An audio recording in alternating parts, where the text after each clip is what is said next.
इससे पहले बाड़मेर के अंदर जो रैली हुई थी उसने एक रिकॉर्ड तोड़ा था। आज किस तरीके से हुजूम उमड़ा है? देखिए, आज ये बजरी के खिलाफ आंदोलन था, वो हमारी हुकार मार रैली थी। वो 5 बड़ी रैलियां राजस्थान के अंदर, उसके बाद पार्टी का गठन किया। उस समय हमारे मुद्दे थे कर्ज मुक्त किसान, फ्री बिजली, टोल मुक्त राजस्थान, आपके मजबूत लोकायुक्त, तमाम वो मुद्दे थे जो पूरे राजस्थान के जवान किसान के मुद्दे थे। और उसके अंदर हमें कामयाबी मिली उन रैलियों के बाद। जब हमने बीकानेर की, बाड़मेर के बाद बीकानेर की रैली करी तो सरकार ने 50,000 नौकरियां स्टेट हाईवे टोल फ्री किए थे और 5 हॉर्स पावर की बिजली भी वसुंधरा सरकार ने मुक्त कर दी थी। ये हमारी संघर्ष का एक परिणाम था। आज का जो बाड़मेर का आंदोलन है बालोतरा का, ये बजरी माफिया खिलाफ आंदोलन है। पूरा प्रदेश इस बजरी माफिया से परेशान है। कांग्रेस बीजेपी के लोग इससे मिले हुए हैं, एक दूसरे की मदद ये लोग करते हैं। कई नेताओं की पार्टनरशिप है, कई नेता इनसे चंदा लेते हैं, ये फंडिंग करता है नेताओं का। इसलिए इस पे हाथ डालना बड़ा मुश्किल है।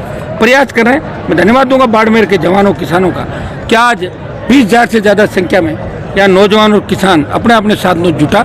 मैं बहुत पहले यहाँ आना चाहता था, बीच में लोकसभा दूसरे कार्यक्रम थे और मुझे पूरा भरोसा था कि मेरी टीम ने मेरी अनुपस्थिति में, हमारे विधायक जरूर यहाँ आए थे पार्टी के प्रदेश अध्यक्ष, और 95 दिन इस आंदोलन को चलाया। मैं ये बधाई की पात्र है और अब मुझे पूरा भरोसा है कि बाड़मेर राजस्थान को नई ऊर्जा देगा और बाड़मेर की 7 सीटें राष्ट्रीय लोकतांत्रिक पार्टी मजबूती से, यहाँ के जो समीकरण बनेंगे 7 सीटों पर आरएलपी मजबूती से रहेगी। कांग्रेस या भाजपा में से एक दल प्रत्येक सीट पर 3rd नंबर पर जाएगा, कोई सा भी जा सकता है। 1st 2nd पे आरएलपी पार्टी रहेगी। आगे जो भी समीकरण बनता प्रयास करना। जो राजस्थान के अंदर हालात है, पेपर लीक, बढ़ते अपराध, जहाँ नंबर 1 पे आ गया 2300 पायदान से, जिस तरह की घटनाएं हो रही है, पुलिस कस्टडी में लोग सुरक्षित नहीं, अस्पताल में सुरक्षित नहीं, नेता सुरक्षित नहीं, पत्रकार सुरक्षित नहीं, रोजगार मिल नहीं रहा है, किसान आत्महत्या करा कर्जे के बोझ के तले और जवान भी आत्महत्या करा, और नशे का बड़ा कारोबार राजस्थान के अंदर हो रहा है। मैंने लोकसभा के अंदर मामला उठाया कि नशे के कारोबारियों को लोकसभा में टिकट नहीं मिलनी चाहिए। बीजेपी शुरुआत करे और कांग्रेस फॉलो करे। जो भी कारोबार, चाहे डोडा पोस्ट का है, शराब का है, वो उस कारोबारी टिकट लेके फिर मंत्री बन जाते हैं, एमपी बन जाते हैं और बड़ी दिक्कत लोगों को देते हैं कि वो वहाँ बैठते हैं जहाँ कानून बनता है। तो मैं तो प्रयास कर ही रहा हूँ, लड़ाई लड़ी रहा हूँ और उसी का परिणाम है कि आज जिस हिसाब से हुजूम आशीर्वाद देने के लिए आया, ये निश्चित रूप से जीत हमारी होगी। बजरी माफिया को झुकना होगा। अब घी अगर सीधी उंगली से नहीं निकलेगा तो उंगली टेढ़ी भी करेंगे। आपको बजरी माफिया का ऑपरेशन करेंगे हम। आपको क्या लगता है 95 दिन तक आपके कार्यकर्ता है वो भूख हड़ताल पर बैठे, कुछ कार्यकर्ता तो हॉस्पिटल पे भरते, क्या लगा किसका दबाव था? कौन नहीं होने दे रहा था? कांग्रेस के नेता कौन जो भी है, कांग्रेस नेता तो कोई इतने बड़े नहीं जिनके नाम लूं मैं, कांग्रेस के सारे ही नेता। कहाँ के? लोकल बाड़मेर? अरे सारे ही बाड़मेर जिले के जो नेता हैं, पहले मंत्री थे अब हट गए, खाली बेरोजगार हो गए, कोई अभी है घूम रहे हैं, सारे ही थे। वो ये चाहते हैं खुद ही बैठ के साठ गांठ करके 100 रुपये कम करा दिए, 60 वापस कर दिए बजरी वालों के। साहब हमारी इज्जत रखो, हम सब सड़क पे आ गए, 100 रुपये कम करा दो। बोले तो भीख मांगते हैं ना, तो भीख इन लोगों ने मांगी थी, वो 100 रुपये कम किए और 60 रुपये वापस कर लिए बजरी माफिया। आरोप लगाया कि आप जमीन की प्रायोजित पार्टी हो। वो तो उनको पूछ लो ना, कॉलेज के जमाने से लेके ड्राइंग रूम में फोटो खींचकर रहता था, पॉलिटिकल पापा किसको कहते थे। मैं तो प्रायोजित पार्टी होती तो मैं गहलोत के बेटे को थोड़े कह रहा था। पार्टी बना के दिखाया ना, पता लगा पार्टी कैसे बनती है।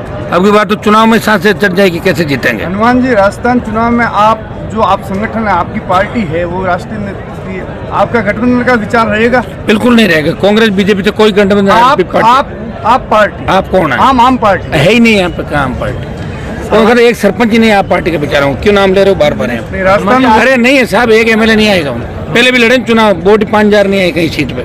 आज वो यहाँ आप नहीं, यहाँ तो आरएलपी, कांग्रेस और भाजपा, तीनों का ही मुकाबला होगा।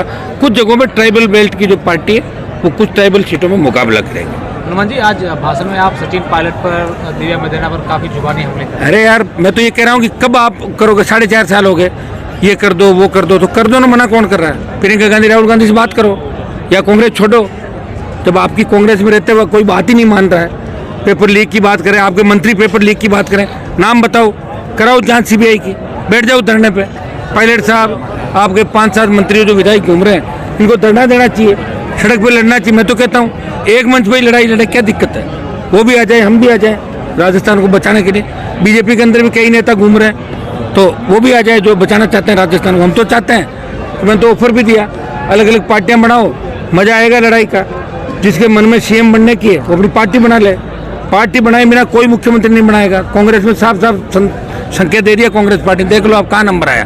4.5 साल हो गए, मानेसर गए वापिस आ गए, तो गए क्यों? अगर गए वापिस क्यों आए? मैं जब गया वापिस नहीं आया। पार्टी बनाई, लड़ाई लड़ी, तकलीफ जरूर पड़ रही है, लेकिन लड़ाई तो लड़ रहा हूँ ना। अब आगे का क्या प्लान है हनुमान जी? मेरा तो प्लान अभी तय कर लेते हैं हम, पूछ वूछ करेंगे, देखते हैं कोई अच्छी जगह कौन सी, उधर चल पड़ेंगे। हनुमान जी, बीजेपी जन आक्रोश रैली निकाली है कहाँ बीजेपी के जन आक्रोश? देखा नहीं क्या कैसे नृत्यांगनाओं से जो भोंडे नृत्य हो रहे हैं, जिस तरह के हालात बने, आप बताओ। बीजेपी का तो सुपड़ा साफ हो जाएगा राजस्थान के अंदर।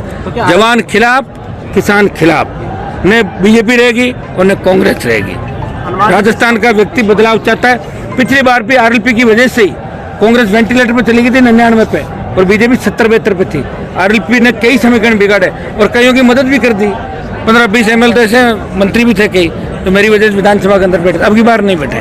बजरी भी बंद है और सरकारी प्रोजेक्ट कोई भी काम रुक नहीं रहा। मैं ये कह रहा हूँ कि सरकार तो पूरी गिरवी, बजरी माफियाओं की गिरवी चली गई ना खुद ही। अब बचाएगा कौन बताओ? या तो भगवान बचाए और या हम लोग लड़के बचाएं। जनता की ताकत के आगे सरकारों को झुकना पड़ा, और आज बजरी माफिया को झुकना ही पड़ेगा, और पूरे राजस्थान में बजरी माफिया का दिमाग ठीक करेंगे। हमें कितनी बड़ी लड़ाई लड़नी पड़ेगी। हनुमान जी, रिफाइनरी के अंदर तो सारे ठेके मंत्रियों और विधायकों की चल रहे हैं। सारे ही चल रहे हो तो लंबे समय से, आज क्या 15 साल हो गए, और मुनीमगिरी का काम करते हैं रिफाइनरी में। तो उसको लेके यहाँ राजस्थान के अंदर बड़ी जो सीमेंट कंपनी आती है, पता लगता है किसी इलाके में कंपनी आई तो वहाँ के MLA का, मंत्री का बेटा वो अपना काम ले लेता है, कोई कैंटीन ले लेता है, कोई वहाँ ठेला ले लेता है, कोई ट्रांसपोर्ट का बिजनेस करता है। ये मुनीम बन गए राजस्थान के नेता, और इसीलिए ये लोग हावी हो गए और हमारी कोई सुनने वाला नहीं। हम ऐसा कानून बनवाएंगे कि स्थानीय लोगों को 80% रोजगार मिले, और कंपनियां CSR फंड पूरा खर्च करे, और कंपनियों की दादागिरी खत्म हो। तो बाड़मेर के अंदर तो अगर रिफाइनरी बहुत पहले बन जाती, झगड़े में नहीं अटकती बीजेपी कांग्रेस के, बहुत बड़ा रोजगार लोगों को मिलता। लेकिन अब लेट जरूर है, लेकिन बाड़मेर के जवान किसानों के साथ अन्याय नहीं होने देंगे, ये मैं आपको विश्वास दिलाता हूं। बीमा क्लेम के नाम पे किसानों के साथ बार बार मैंने अभी बताया ना, कितना 1000 करोड़ ले गए और कितना वापस दिया। कायदे से तो 5000 करोड़ रुपए इनको बांटनी चाहिए, 2500 करोड़ ले गए। मंत्री जी माड़ाई पहन रहे हैं। माड़ाई पहनने के लिए मना कौन करता है? देखिए, यहाँ तो हर आदमी के कार्यकर्ता होते हैं, हर पार्टी है, विपक्ष भी होता है, पक्ष भी होता है, हर आदमी को राइट है अपनी बात कहने का। लेकिन मुझे बड़ी पीड़ा हुई जब हमारे केंद्रीय मंत्री कैलाश जी को उस किसान समझौते में नहीं बिठाया। ये मैंने शिकायत भी करी दिल्ली में। मैंने कहा जो कृषि मंत्री है हमारे राजस्थान से आते हैं, किसानों के समझौते की बात कर रहे हो, और पीयूष गोयल, उनको किसानों के बारे में क्या नॉलेज है? तोमर साहब को क्या पता? कैलाश चौधरी बैठते, 2-3 लोग और बैठते, लेकिन भारतीय जनता पार्टी को तो नफरत है किसानों से। कैसे बिठाएगी बीजेपी किसानों को? बताओ। वोट के टाइम किसान और जीतने के बाद दूसरे लोग, तो बीजेपी का काम रहा हमेशा। सुन नहीं रहे मोदी सरकार। हाँ, मंत्री जी की नहीं सुन रहे हैं। हनुमान जी, आखिरी सवाल है, मंत्री जी परेशान है। कब बालोतरा जिला नहीं बन रहा है, यहाँ के विधायक बालोतरा अगर जिला बनता है तो हनुमान बेनीवाल और आरएलपी पार्टी का पूरा समर्थन है बालोतरा। मैं चिट्ठी भी लिखूंगा कल मुख्यमंत्री को कि और जिले बनने चाहिए राजस्थान के अंदर।